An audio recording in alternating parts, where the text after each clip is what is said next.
We want to talk about how to keep intercessors from losing their fire. How to keep intercessors from losing their fire. Or another way to say that is how to keep intercessors from burning out. How to keep intercessors from burning out. We know that weariness loves to attack intercessors. That spirit of weariness loves to attack intercessors. But Leviticus 6:13, Leviticus 6:13 says, "The fire shall ever be burning upon the altar. It shall never go out." That means in our prayer hubs, we cannot let the fire go out. So how do we keep that from happening? It's a real issue that every prayer hub leader will have to face at some point. So we want to get ahead of that. Now, the man of God who asked about this, they're running prayer meetings 6 days a week for 3 or 4 hours at a time. So I can see why some people's fire would go out because they have not maybe done some of these things that I'm going to share. So the first thing we do with regard to keeping intercessors from losing their fire or keeping intercessors from burning out is we have to understand what is putting out their fire. We have to understand what is burning them out. Sometimes intercessors will take on assignments that you've not called them to take on. Like, in other words, they're under your prayer hub covering and they're so motivated and so on fire, but they step out into territory that you've not commissioned them to step out into, and there's no grace for it. Listen, where there's grace for something, you might get weary, but you won't get burned out to the point that you don't want to do it anymore. You have to learn how to discern whether the intercessor has stepped beyond their grace or whether they're just under attack. Because you might hear an intercessor say, well, there's no grace on me to join your meeting anymore. Well, is that true? Is there really no more grace? Did God lift the grace for them to be part of your prayer hub? Or is the enemy attacking them with weariness? So we have to discern that. And we have to pray. We have to discern that. We have to ask them questions. Well, what do you mean? Well, why do you think you're burning out? Maybe they're going through a trial. Maybe they're just going through heavy warfare. But unless you talk to them, you find a prayer hub leader that does a prayer hub a member who doesn't show up several weeks and they've been with you for a long time. Now, it's the same with the church. They're not there. They're there. So they're not there. They don't contact you. They don't come the next week or the next month. They don't contact you. You've got to be proactive and reach out and ask them, what are you going through? Something? Are you under spiritual warfare?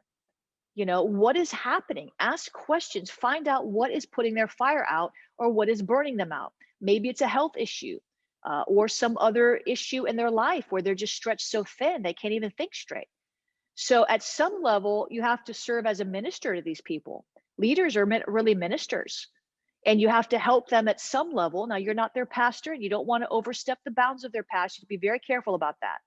You really do. But we all are called to minister to one another, love one another, honor one another, carry each other's burdens, as Hebrews says.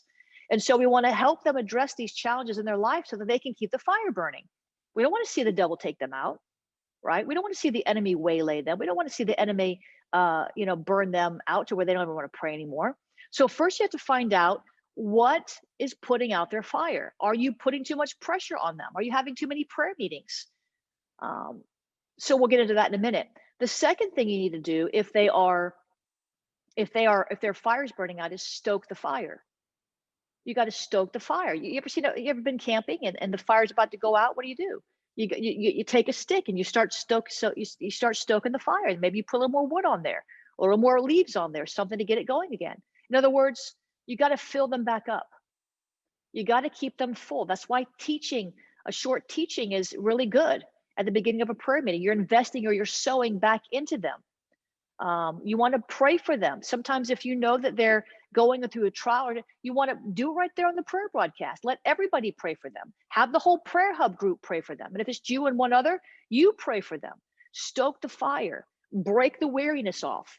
Break the attack that's on their mind that's telling them they should quit your prayer hub. Because God doesn't call people just to suddenly stop doing something without explanation. That's not God. That's the enemy. So find out what it is that is putting out their fire, and then stoke the fire. Try to get their fire going again. Number 3, the next thing you want to do is if someone feels overburdened in the prayer group, you don't want them to quit. You want to rotate responsibilities. So many of our prayer hubs meet once a month. Some of them meet once a week.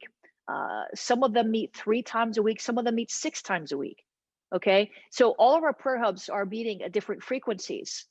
However, if you're meeting a lot, then you may want to, as a preventative measure, rotate responsibility. So the burden is not always on the same people. I mentioned at one point that at Awakening House of Prayer on our Monday nights, we rotate the leadership so that the same person doesn't have to be there necessarily every week. They can go every week if they want on Mondays, but if they don't feel like it, if they have a family event, if they need to rest, if there's other things going on, if they're feeling like they need to be alone with the Lord, then somebody else is leading the meeting that week.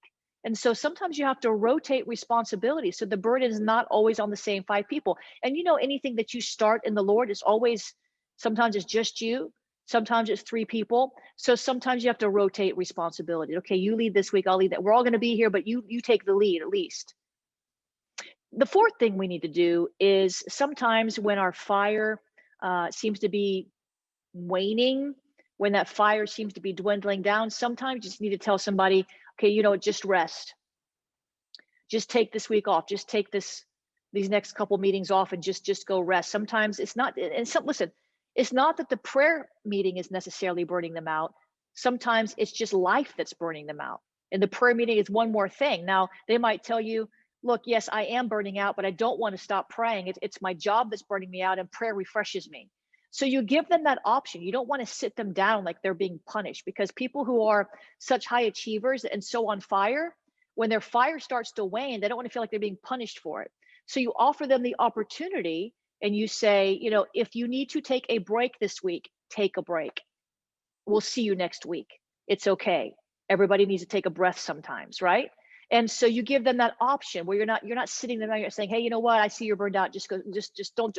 No, that's not the spirit of it. The spirit of it is, hey, I know you got a lot going on. You've mentioned to me that, your daughter has a recital this week. Your son's birthday is next week, and you had to go to the doctor 3 times this past week. And I know you got a lot. If you need to rest this week, so maybe you're sensing their fire's going. If you need to rest this week, no problem. We've got this all covered. Join us back next week. I'll check on you. If you need something, let me know. That's the appropriate way to handle that, so that people don't feel like you're pushing them out, because the devil will make them think that you're pushing them out, and you don't want that. And then I've mentioned this in other teachings at some point, but you have to help them remember the why. You have to help them remember that why are we doing this? Because when you know the why, it instills in you it's like something is larger than yourself.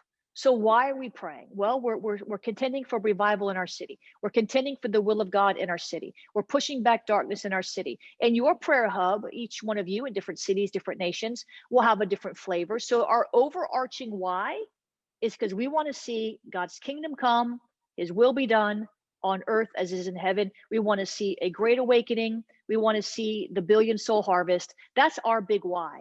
But you might have a smaller why in your city. Yes, we have the big why, but maybe in your city, the why is because there is a temple from another religion trying to move in, buy a big plot of land and open a huge sanctuary. And that that's going to cause a great heaviness in your city. So maybe your why for this season is praying that away and praying that out of your city. That happened in Orlando. A certain temple was built by a certain false religion, and man, nobody wanted it there, but it brought so much money that the city council wanted it, because they were going to get so much tax.